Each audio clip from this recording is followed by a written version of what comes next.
Assalamu alaikum, dear friends. Today we are going to discuss lecture number 4 of cell biology. In this lecture, we will discuss fluid mosaic model. पिछले lecture में हमने discuss किए थे कुछ important models membranes के बारे में। ये लास्ट वाला मॉडल है फ्लूइड मोज़ेक मॉडल। ये हम अलग से डिस्कस करने जा रहे हैं। फ्लूइड मोज़ेक मॉडल एक ऐसा मॉडल है जिसने सारे कंसेप्ट्स को क्लियर किया अबाउट द प्लाज्मा मेम्ब्रेन। ठीक है, जो प्लाज्मा मेम्ब्रेन का स्ट्रक्चरल ऑर्गेनाइजेशन है, यानी कि इसका स्ट्रक्चर किस तरीके से डिज़ाइन किया गया है या फंक्शंस क्या है प्लाज्मा मेम्ब्रेन के, वो सब क्लियर किए इस फ्लूइड मोज़ेक मॉडल ने। ये किसने दिया? पहले ये दिया है सिंगर एंड निकोलसन ने, और ये आज तक एक्सेप्टेड मॉडल है। सिंगर एंड निकोलसन ने इसका स्ट्रक्चर किस तरीके से एक्सप्लेन किया? इन्होंने बताया जो जो ये प्लाज्मा मेम्ब्रेन है इसमें लिपिड बाइलेयर प्रेजेंट होता है, यानी कि 2 लेयर्स ऑफ लिपिड, और इनमें कुछ प्रोटीन्स एम्बेडेड होते हैं और कोलेस्ट्रॉल प्रेजेंट होता है which is important for maintaining the fluidity of the membrane, और कुछ कार्बोहाइड्रेट्स प्रेजेंट्स होते हैं जो प्रोटीन्स के साथ मिलकर बनाते हैं ग्लाइकोप्रोटीन्स, और कुछ कार्बोहाइड्रेट्स लिपिड्स के साथ मिलते हैं बनाते हैं ग्लाइकोलिपिड्स। ठीक है, तो इन्होंने बताया इसका डायमीटर होता है 5 to 10 नैनोमीटर। तो ये लिपिड बाइलेयर में क्यों अरेंज होता है? क्योंकि आप देखते हैं कि सेल जो है, सेल के अंदर वाला साइड वो एक्वस एनवायरनमेंट होता है, सेल के बाहर वाला साइड भी एक्वस एनवायरनमेंट होता है।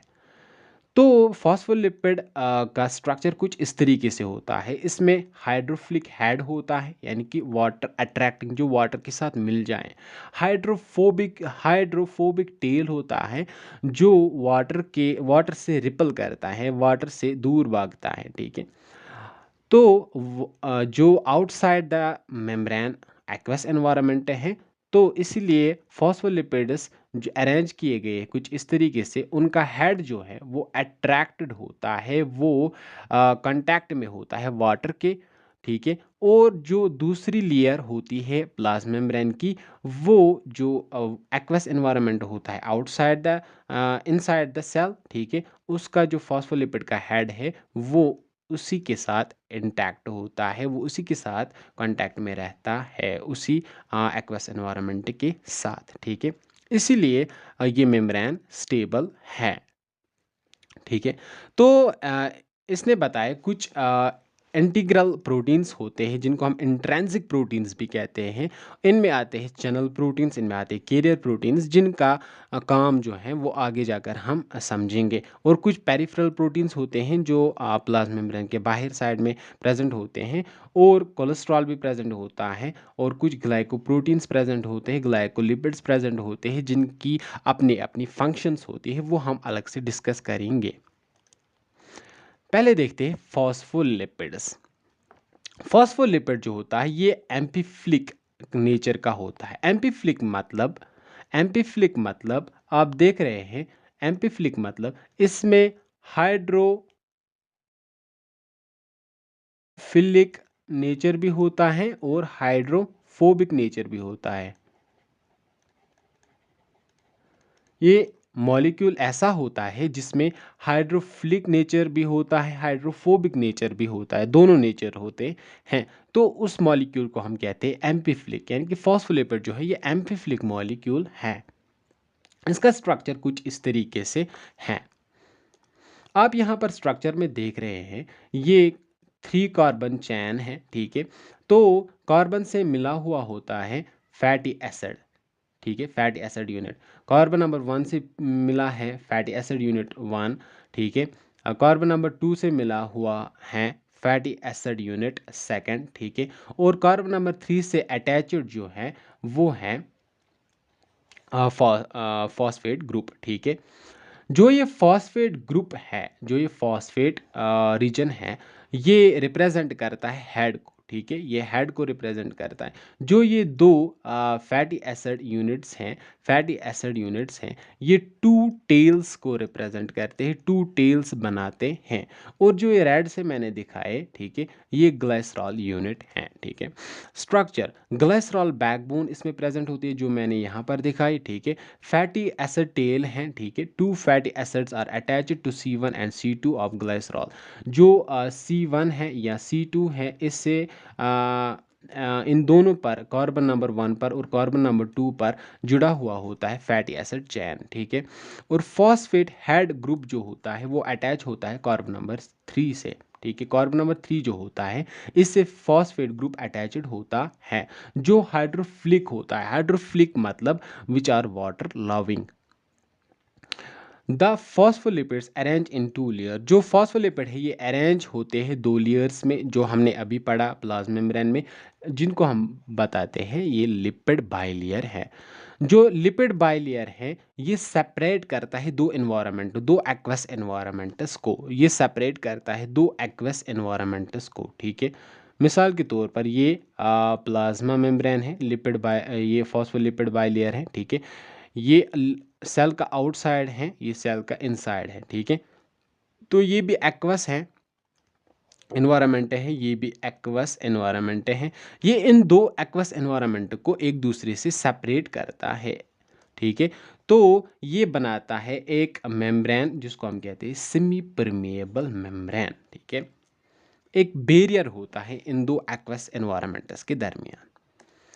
अब हम आते हैं प्रोटीन्स पर। प्रोटीन्स जो होते हैं ये एम्बेडेड होते हैं प्लाज्मा मेम्ब्रेन में। ठीक है, कुछ प्रोटीन्स जो पेरिफेरल प्रोटीन्स कहलाते हैं वो आउटसाइड द मेम्ब्रेन प्रेजेंट होते हैं, और इन प्रोटीन्स का अपना अपना फंक्शन है। ठीक है, मिसाल के तौर पर कुछ प्रोटीन्स एक्ट करते हैं एज ट्रांसपोर्ट। तो कुछ मॉलिक्यूल्स ऐसे होते हैं जो डायरेक्टली पास नहीं होते प्लाज्मा मेम्ब्रेन से, तो वो क्या करते हैं, उनके लिए कुछ स्पेशल प्रोटीन्स होते हैं जिनको हम कैरियर प्रोटीन्स कहते हैं, वो इन मॉलिक्यूल्स को सेल के अंदर आने देते हैं। रिसेप्टर्स, कुछ प्रोटीन्स ऐसे होते हैं जो एक्ट करते हैं एज रिसेप्टर्स। रिसेप्टर मतलब यानी कि वो प्रोटीन्स जो किसी सिग्नल को रिसीव करता है, केमिकल सिग्नल को रिसीव करता है। मिसाल के तौर पर यहाँ पर हम देखेंगे ये सेल मेम्ब्रेन है। ठीक है, सेल मेम्ब्रेन है, इस पर एक रिसेप्टर लगा हुआ होता है।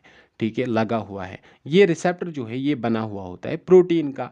तो यहाँ से कुछ सिग्नल आएगा, मिसाल के तौर पर हार्मोन आया, कोई हार्मोन आया, वो इस रिसेप्टर पर अटैच हो जाएगा। जब वो रिसेप्टर पर अटैच हो जाएगा तो ये इस सेल के लिए एक सिग्नलिंग मॉलिक्यूल है, तो ये सिग्नल देगा सेल को कि आपको क्या करना है। तो इस रिसेप्टर के साथ अटैच होकर सेल के अंदर इंफॉर्मेशन देगा। ठीक है, इसके बाद आता है एंजाइमेटिक एक्टिविटी। जो कुछ प्रोटीन्स ऐसे होते हैं जो एक्ट करते हैं एज एंजाइम्स। ठीक है, जो एंजाइम्स आपको पता है, जो एंजाइम्स है वो प्रोटीन्स होते हैं। ठीक है, एंजाइम जो होते हैं वो प्रोटीन्स होते हैं। तो प्लाज्मा मेम्ब्रेन में कुछ प्रोटीन्स ऐसे होते हैं जो एक्ट करते हैं एज एंजाइम्स, यानी कि वो कैटालाइज करते हैं कुछ रिएक्शंस को। कहाँ पर? Surface of the plasma membrane में। मिसाल के तौर पर ये प्लाज्मा मेम्ब्रेन है, इसमें एक प्रोटीन है जिसको हम कहते हैं एडिनाइलाइल साइक्लेज। एडिनाइलाइल साइक्लेज, ये इसका फंक्शन क्या है? इसका फंक्शन है ये कैटालाइज करता है एक रिएक्शन, यानी कि ये एटीपी जो है इससे बनाता है CAMP, साइक्लिक AMP। ये सब कुछ हमें पढ़ना है सेल सिग्नलिंग में, जो हम आगे जाकर दूसरे चैप्टर में पढ़ेंगे। तो यहाँ पर आप ये याद रखो, जो एडिनाइलाइल साइक्लेज है ये एक्ट करता है एज एंजाइम। ठीक है, कहाँ पर? सेल मेम्ब्रेन पे। ठीक है, ये एक प्रोटीन होता है जो इस रिएक्शन को कैटालाइज करता है। इसके बाद हम आते हैं कार्बोहाइड्रेट पर। कार्बोहाइड्रेट एक मेन कंपोनेंट होता है प्लाज्मा मेम्ब्रेन का, और ये अटैच्ड होता है या तो लिपिड से या तो प्रोटीन से। अगर ये लिपिड से अटैच है तो ये बनाएगा ग्लाइकोलिपिड, अगर ये प्रोटीन से अटैच है ये बनाएगा ग्लाइकोप्रोटीन। तो जो ये ग्लाइकोप्रोटीन या ग्लाइकोलिपिड हैं ये कहाँ पर प्रेजेंट होंगे? On the surface of plasma membrane. मिसाल के तौर पर ये प्लाज्मा मेम्ब्रेन है, और यहाँ पर जो है यहाँ पर होंगे ये कुछ ग्लाइकोलिपिड्स, ग्लाइकोप्रोटीन्स। ठीक है, जो कार्बोहाइड्रेट हैं, देखिए जो कार्बोहाइड्रेट हैं ये जुड़े हुए along with the peripheral proteins, और ये हेल्प करते हैं to form the cell recognition site. Carbohydrates मिल जाते हैं पेरिफेरल प्रोटीन्स के साथ, ये बनाते हैं cell recognition site. Cell recognition site जो है ये इम्पॉर्टेंट होती है फॉर इम्यून सिस्टम। क्यों? क्योंकि जो सेल हैं बॉडी की, इसको बताना है इम्यून सिस्टम को कि जो ये सेल हैं ये बॉडी की सेल हैं, ये बाहर वाली फॉरेन सेल नहीं है। तो जो ये कैसे पता लगेगा कि एक सेल बॉडी की सेल है या फॉरेन सेल है इम्यून सिस्टम को? तो उसको रिकॉग्निशन के लिए सेल रिकॉग्निशन साइट्स होते हैं जो बने हुए होते हैं कार्बोहाइड्रेट और पेरिफेरल प्रोटीन से। कार्बोहाइड्रेट जो है ये बनाता है ग्लाइकोकैलेक्स। ग्लाइकोकैलेक्स एक प्रोटेक्टिव लेयर होता है। ग्लाइकोकैलेक्स एक प्रोटेक्टिव लेयर होता है जो कहाँ पर प्रेजेंट होता है? Outside the plasma membrane, outside the plasma membrane. ठीक है, मिसाल के तौर पर यहाँ पर, ठीक है, ये प्लाज्मा मेम्ब्रेन है, इसके आउटसाइड क्या होगा? एक लेयर जिसको हम कहते हैं ग्लाइकोकैलेक्स लेयर।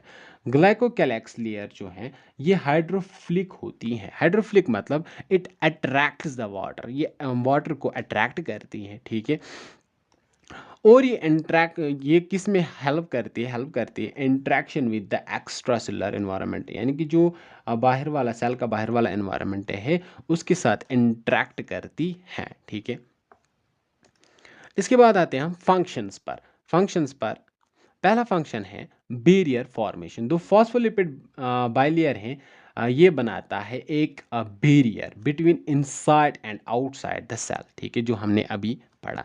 एम्बेडेड प्रोटीन्स, कुछ प्रोटीन्स एम्बेडेड होते हैं प्लाज्मा मेम्ब्रेन में जिनको हम इंटीग्रल प्रोटीन्स कहते हैं या इंट्रिंसिक प्रोटीन्स कहते हैं। उनका फंक्शन क्या होता है? Cell cell recognition, cell cell recognition जो हमने अभी पढ़ा। ठीक है, जो कुछ प्रोटीन्स ऐसे होते हैं जो कार्बोहाइड्रेट से मिलते हैं, यानी कि पेरिफेरल प्रोटीन्स, वो सेल रिकॉग्निशन साइट्स बनाते हैं जो इम्यून सिस्टम के लिए इम्पॉर्टेंट होते हैं। वही सेल सेल रिकॉग्निशन उनका फंक्शन होता है। सिलेक्टिव ट्रांसपोर्ट, सिलेक्टिव ट्रांसपोर्ट मतलब कुछ प्रोटीन्स ऐसे होते हैं इंटीग्रल कैरियर प्रोटीन्स, मिसाल के तौर पर कैरियर प्रोटीन्स, वो क्या करते हैं? वो अलो करते हैं कुछ इंपॉर्टेंट मॉलिक्यूल्स को, कुछ इंपॉर्टेंट मॉलिक्यूल्स को कहाँ? सेल के अंदर। ठीक है, फ्लेक्सिबिलिटी, फ्लेक्सिबिलिटी हमारे सेल मेम्ब्रेन में होते हैं कोलेस्ट्रॉल। कोलेस्ट्रॉल जो है it's important compound for its function is to maintain the flexibility of the cell. ठीक है, तो ये फ्लेक्सिबिलिटी क्यों चाहिए मेम्ब्रेन को? क्योंकि अगर हम देखेंगे WBCs, अगर हम देखेंगे RBCs, इनको उन रास्तों से गुजरना पड़ता है जो बहुत छोटी होती है, जैसे कि नैरो कैपिलरीज होती हैं। तो इनके इनके लिए ये इम्पॉर्टेंट है कि इनको फ्लेक्सिबल होना पड़ेगा। ठीक है, इनको शेप चेंज करनी पड़ती है जब ये इन रास्तों से गुजरते हैं। ठीक है, तो इसीलिए फ्लेक्सिबिलिटी इम्पॉर्टेंट है सेल के लिए। कम्युनिकेशन, इस पर जो सेल मेम्ब्रेन है इस पर कुछ रिसेप्टर्स प्रेजेंट होते हैं जो हमने अभी पढ़े, सिग्नलिंग रिसेप्टर्स प्रेजेंट होते हैं जो सिग्नल को डिटेक्ट करते हैं, जो सिग्नल को रिसीव करते हैं और उसको सेल के अंदर भेजते हैं ताकि सेल जो है उस कम्युनिकेशन पर काम करें। ठीक है, ये था हमारा आज का टॉपिक, ये हम यहीं पर कंक्लूड करते हैं। Thank you.